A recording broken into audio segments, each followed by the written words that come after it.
একখানা কুরআনুল কারীমের একখানা আয়াত তেলাওয়াত করেছি।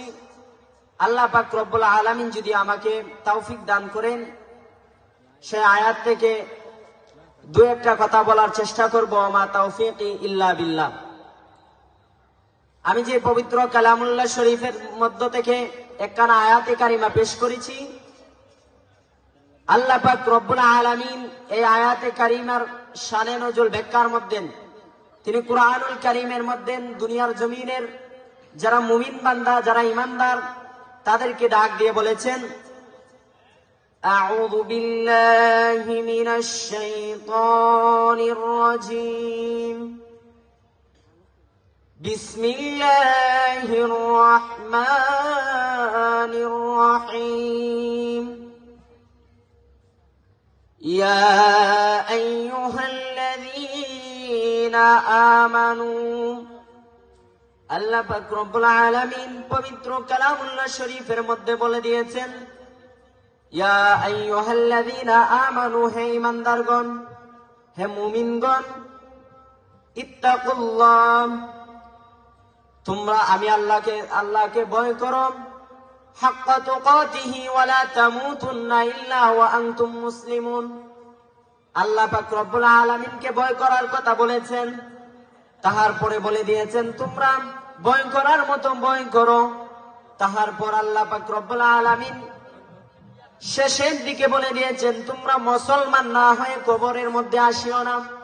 তার মানে বোঝা গেল আল্লাহ পাক রব্বুল আলামিন যে আমাদেরকে বলে দিয়েছেন, ইয়া আইয়ুহাল্লাযীনা আমানু, হে ঈমানদারগণ, আমরা দুনিয়ার জমিনের মধ্যে ঈমান আনয়ন করার পরেও আমরা মুসলমান হতে পারলাম না, কারণ আল্লাহ পাক রব্বুল আলামিন বলে দিয়েছেন যে তোমরা মুসলমান না হয়ে কবরে আসিও না।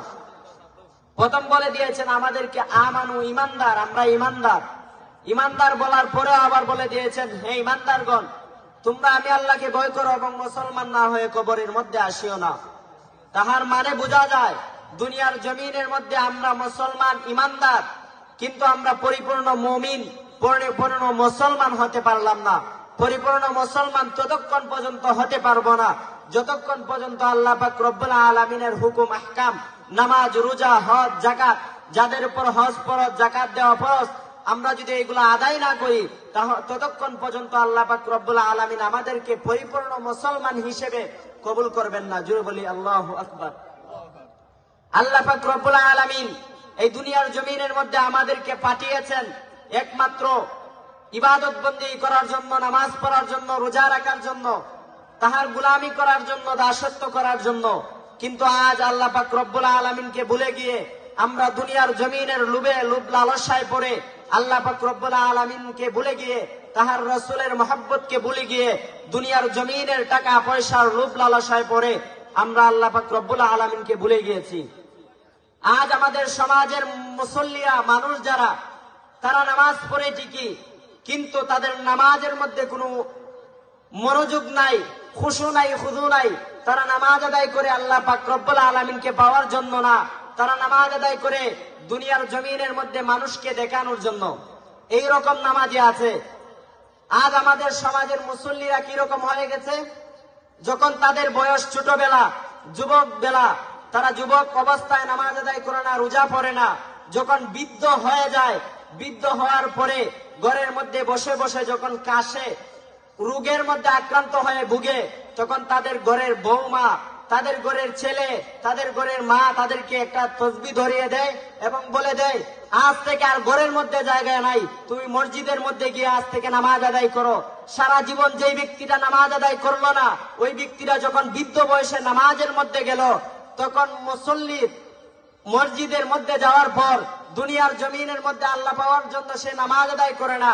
তখন মসজিদের মধ্যে যাওয়ার পর ইমাম সাহেব কি করলো, ইমাম সাহেব কোন দোষটা করলো, মুয়াজ্জিন কি করলো, ইমাম সাহেব নামাজ তাড়াতাড়ি পড়লো কিনা, ইমাম সাহেব নামাজের মধ্যে ভুল করলো কিনা, সে ভুলটা জানেও না।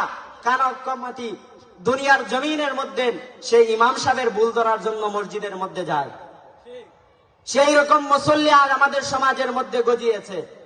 আজ আমরা কোন সমাজে বাস করতেছি? আল্লাহ পাক রব্বুল আলামিন আমাদের সকলকে হেদায়েত দান করুক। আমাদেরকে আল্লাহ পাক রব্বুল আলামিন দুনিয়ার জমিনের মধ্যে পাঠিয়েছেন যেন আমরা ইবাদত বন্দেগী করি এবং আল্লাহ পাক রব্বুল আলামিনের গোলামি করি। আজ আমি আর লম্বা করব না, আমার জন্য সকলেই দোয়া করবেন। আমি আপনাদের পাশের গ্রামের মাদ্রাসায় সালেহাবাদ মাদ্রাসায় পড়ালেখা করি এবং আপনাদের গ্রামের পূর্বে মসজিদের বাইতুল হামিদ জামে মসজিদের মধ্যে ইমামতি করি। সকলে আমার জন্য দোয়া করবেন, সেই কামনা প্রত্যাশা করে সকলের কাছ থেকে বিদায় নিলাম।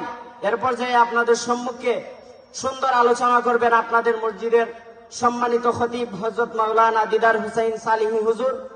আমি হুজুরের কাছে দোয়া চেয়ে, সকলের কাছে দোয়া চেয়ে আমার বক্তব্য এখানে শেষ করলাম। ওয়া আখিরি দাওয়ানা আনিল হামদুলিল্লাহি রাব্বিল আলামিন। আসসালামু আলাইকুম ওয়া রাহমাতুল্লাহি ওয়া বারাকাতুহু।